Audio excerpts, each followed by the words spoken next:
Hola, ¿cómo están? Bienvenidos al podcast diario del profesor Ángel Rosa sobre la actualidad política en Puerto Rico. Hoy, miércoles 6 de noviembre de 2024, el día siguiente a la elección general, que estuvimos acompañando con análisis junto a ustedes durante exactamente 2 meses. Yo les dije que nos íbamos a quedar aquí después del resultado de la elección y que nos vamos a quedar en todo el proceso de la transición, el nombramiento del nuevo gobierno y los primeros 100 días de la nueva administración. Así que nos queda todavía por delante mucho trabajo para seguir compartiendo estos análisis diarios que mucha gente me confirma todos los días.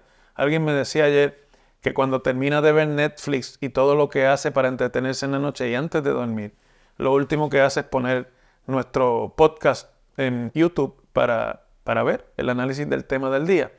Así que les agradezco que se sigan suscribiendo. No pudimos llegar a los 20,000 antes del día de las elecciones, pero estamos ya en casi 19,000 suscriptores, así que yo confío que en los próximos días logremos la meta de los 20,000. Y como siempre, agradecido a los amigos de Denis que nos han seguido patrocinando aún después del proceso electoral. Aprovechen la oferta que hay en este podcast para un 20% de descuento en primeras órdenes online y patrocinen a Denis, que patrocinándolos también nos ayudan a nosotros a continuar aquí. Y a la gente de Claro, la red para cada tú, que se unieron al podcast durante la presentación de nuestra encuesta, que tuvo además un éxito tremendo. Si la comparan la encuesta que dimos aquí unos días antes de las elecciones con el resultado de ayer, se darán cuenta que el profesor Jorge Benítez es uno de los dos encuestadores que midió exactamente la contienda a la gobernación junto con la de la encuesta del periódico El Nuevo Día, que fue la que más acertó de las encuestas publicadas por periódicos. Y también agradecerle a PenFed su patrocinio a este podcast. Ellos hicieron posible que nosotros pudiéramos presentar la encuesta. Fueron ellos quienes nos ayudaron con eso, con esa producción. Y se han quedado también como auspiciadores del podcast. Hoy nos corresponde hablar de lo que llaman en el lenguaje de la ciencia política el post-mortem del evento electoral. Un poco disectarlo y hacer un análisis, una autopsia, si quisiéramos llamarle así, de los resultados de ayer. Pero vamos a compartirlos primero con ustedes. Jennifer González, la comisionada residente, ahora gobernadora electa de Puerto Rico, venció ayer con el 39% del voto, muy cercano a las predicciones de la encuesta que presentamos aquí, que fueron del 38%, y a la del Nuevo Día, que la presentó precisamente con el 39%. Y en el segundo lugar llegó el candidato de la alianza, Juan Dalmau, con el 33% del voto. Jennifer tuvo 438,183 votos hasta el momento en que yo estoy hablándole a ustedes. E históricamente, el candidato de la alianza, miembro del Partido Independentista, obtuvo hasta ahora una votación de 364,000 votos. Algo realmente inusitado, aunque no inesperado, porque todas las encuestas y el análisis que hicimos en este podcast se dirigía a esa realidad que se palpaba en el electorado puertorriqueño. Recuerden que los analistas no creamos la realidad. Los analistas la narramos, somos los cronistas de la realidad y obviamente tratamos de explicar las razones por las cuales el comportamiento político es el que es.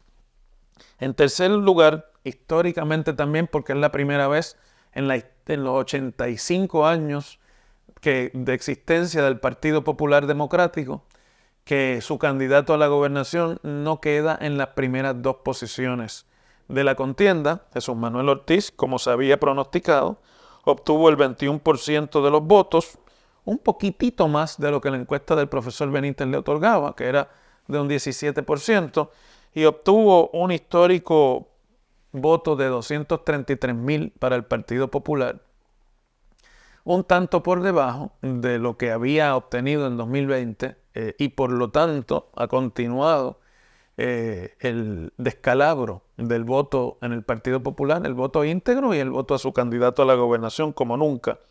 Y el candidato de Proyecto Dignidad, Javier Jiménez, obtuvo 73.600 votos, un 7% de la votación, apenas el 1% sobre lo que ese partido y su candidato a la gobernación obtuvieron en la elección de 2020, cuando debutaron como fuerza política conservadora en el país. Estos resultados dan al traste con muchas de las críticas que se le hicieron al análisis que hacíamos en este podcast. Y dan al traste también con la intención de algunos de convertir el análisis político en discurso proselitista a favor o en contra de candidatos. Porque la realidad que se medía en los sondeos serios es lo que se palpó exactamente en la noche de la elección, y para mí, que estaba trabajando en el Canal 2 de Telemundo a cargo del análisis político allí, la tendencia que llevaba a Jennifer González al primer lugar y a Juan Dalmau al segundo lugar fue clara desde temprano en la noche, a las 6:37 de la noche, con los datos que en ese momento proyectaba la Comisión Estatal de Elecciones de un 10%, se habían cumplido ya todas las condiciones estadísticas, de fórmula estadística necesaria para identificar una tendencia. Y que una vez eso ocurre, las tendencias no cambian. Cambia el número de votos, pero no el porcentaje obtenido por los candidatos. Y a esa hora de la noche era evidente que había una tendencia en favor de Jennifer González, y así lo proyectamos desde el estudio de Telemundo, antes que ningún otro analista político y que ningún otro canal, porque podíamos hacerlo y porque los datos científicos lo señalaban. Es importante que ustedes sepan que yo nunca voy a hacer una predicción o yo nunca voy a hacer un comentario político si no está respaldado por datos científicos de observación, como fue la proyección que hice anoche en Telemundo, que se sostuvo a pesar de que muchos de mis compañeros analistas dudaron en ese momento y no se atrevieron a comentarla, pues porque desconocen cómo se hace una proyección de ganador en una elección. Y eso no es nada malo. Todos tenemos unas habilidades y un conocimiento político, bueno, pues algunos no saben proyectar una elección, y eso le pasa a algunos de los compañeros.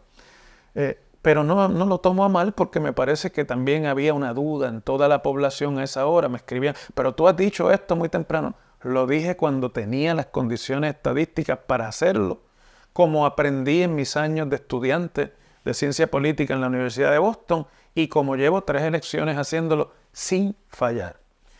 Ahora, tenemos que estudiar cuál es la realidad detrás de esto. Primero que todo, hay que concluir que los electores primaristas del PNP no se equivocaron al elegir a Jennifer González la candidata a la gobernación.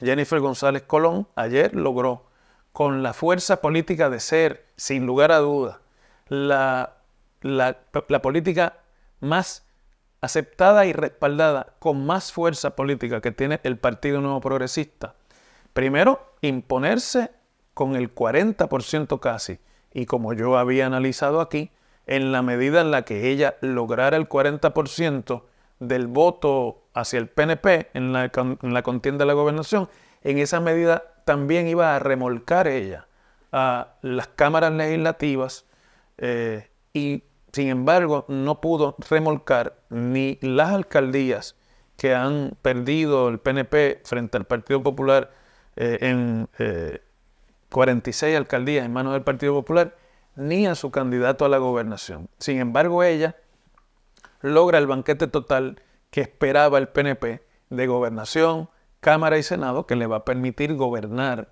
en teoría, siempre y cuando la Junta de Control Fiscal no decida hacer lo contrario, en armonía, para nombrar los jueces del Supremo, para hacer los otros nombramientos al gabinete y para toda la legislación que ha prometido en la campaña electoral, incluyendo, como dijo ella misma anoche, el conseguir un nuevo contrato para la administración del sistema eléctrico. Jennifer, ella ya lo sabe, pero yo se los digo a ustedes como parte del análisis, nunca en su vida política, que va más ya de 20 años, va a gozar de más apoyo y de más respaldo en Puerto Rico que lo que va a disfrutar entre la noche de ayer y el día 2 de enero. Estos meses de la transición política donde todavía ella no va a estar a cargo del gobierno, será la etapa de su carrera política en que más buena voluntad de todas las fuerzas políticas y respaldo, inclusive de su partido, va a disfrutar. Y lo debe aprovechar y veremos cuáles serán los primeros nombramientos, el comité de transición y los primeros nombramientos al gabinete ejecutivo. Pero además hay que decir que en el caso de Jennifer González, tiene ante sí ahora la responsabilidad de encarar unos grandes retos que Puerto Rico enfrenta y sobre los cuales ella creó una alta expectativa, tanto como candidata primarista como candidata a la gobernación. Y el país, que ayer, sin embargo, votó en 61% en contra de su candidatura, va a estar impaciente porque comiencen a surgir los resultados de eso que prometió. No lo digo aquí por poner presión, ella lo sabe. Se lo deben haber dicho y lleva muchos años en política.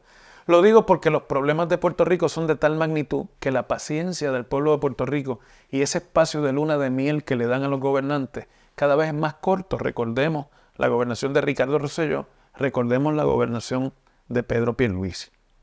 Por otro lado, Juan Dalmau y la alianza consiguieron ayer un gran resultado. Nadie hubiese podido pensar en las elecciones de 2012 o en las elecciones de 2016 que 8 años después estaríamos hablando de un candidato que no tiene realmente partido político porque su candidatura se comportó como si fuera una candidatura independiente más, llegando en segunda posición y con el 33% del voto frente al 39% del ganador. Lo que eso quiere decir es que las fuerzas no afiliadas políticamente en Puerto Rico son, además del PNP, el otro gran partido político. Y ayer quedó corroborado que Juan Dalmau, su figura, no la del Partido Independentista Puertorriqueño, no la del Movimiento Victoria Ciudadana, sino la candidatura de Juan Dalmau, respaldada por los insatisfechos que estaban alineados o en Victoria Ciudadana en 2020 o en la candidatura de Juan Dalmau desde el PIB en el 2020, y por los disidentes y desanimados, decepcionados del mal gobierno compartido de los dos partidos principales, logró ayer convertir a esos no afiliados en partido principal. Claro, como no hay una institución fundada, ahora los seguidores de Juan Dalmau y el propio Juan Dalmau tendrán la responsabilidad de ver cómo utilizan el capital político que el evento electoral de ayer, que no es poca cosa, les dejó en la mano. Juan tendrá que reflexionar sobre si continúa en la vida política, sobre si continúa dentro del PIB o sobre si busca una manera de acomodar el respaldo político que, repito, su figura y no la de ningún otro candidato de la alianza logró en el país en una formación política que pueda darle cabida a esos no afiliados. Y el Partido Popular, que escogió el camino de la negación política durante los señalamientos certeros y con evidencia que hacíamos algunos comentaristas y analistas políticos en Puerto Rico de lo que se avecinaba y de las razones por las que se avecinaban, tendrá primero que todo que reconocer que su líder se llama Pablo José Hernández Rivera. Lo era ya desde antes de la noche de ayer o del día de ayer, pero que ahora esa es la única opción que le queda al Partido Popular para renacer como movimiento político en el 2028. Tienen que renacer. No es reformarse, no es reorganizarse. Ahí tiene que ocurrir un renacer. En este mapa que ustedes van a estar viendo, en este momento verán que el Partido Popular, por primera vez en su historia, y su candidato a la gobernación, no ganaron en lo concerniente a la contienda de la gobernación ni un solo municipio de los 78 municipios de Puerto Rico. No obtuvieron la mayoría en la Cámara de Representantes y quedan en un segundo lugar allí, ni tampoco en el Senado de Puerto Rico, donde solamente han ganado hasta la fecha el distrito de Mayagüez y el distrito de Ponce. Es decir, tendrán 4 senadores por distrito si se confirma la victoria de los 2 senadores por Mayagüez, que está en veremos en el caso de uno de ellos, y 4 senadores por acumulación. Será una delegación de 8 senadores populares y venía de ser de 12. Y con un panorama así, continuar en negación, continuar echándole la culpa a los que nos atrevimos a señalar cuál era la circunstancia y a analizarla, a contársela al país con la esperanza de que entendieran su realidad, no va a resolver nada. Pablo José Hernández tendrá que decidir en qué momento estratégico, yo creo que debe ser lo antes posible, se hace cargo del Partido Popular y con su fuerza que él solamente tiene por el resultado beneficioso de la contienda de ayer a la comisaría residente, puede entonces reformar el Partido Popular, una encomienda muy parecida a la que le correspondió a su abuelo Rafael Hernández Colón luego de la derrota histórica, primera derrota histórica que el Partido Popular obtuvo en las elecciones de 1968. En aquel momento vivía Luis Muñoz Marín y Luis Muñoz Marín supo y tuvo la generosidad de espíritu suficiente, pero sobre todo la sabiduría política, de darse cuenta que Hernández Colón era el nuevo líder y que habiendo ganado en aquel momento el Senado, tenía que él con su capital y fuerza política facilitar el que Hernández Colón se hiciera cargo, cosa que hizo en el año 69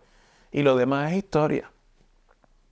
Ahora Pablo no sale presidente del Senado, pero sale comisionado residente, excepto que no tiene a nadie del calibre de Luis Muñoz Marín en su partido y no tiene en el liderato que compitió en estas elecciones ninguna voz fuerte que comande las voluntades fuera del Partido Popular. Y tendrá que entender que su victoria de ayer, relegando a una segunda posición humillante al candidato del PNP, William Villafañe, se nutrió de votos de PNPs y de estadistas que no estaban convencidos de la candidatura de Villafañe y de algunos, muchos de los que votaron por Juan Dalmau para la gobernación, que entendieron que él era la mejor opción para la comisaría residente y algunos de ellos entendieron también que ese era el futuro del partido al que pertenecían. Votar por Pablo le hizo más fácil a algunos populares transitar hacia votar por Juan Dalmau porque pensaron en 4 años volvemos.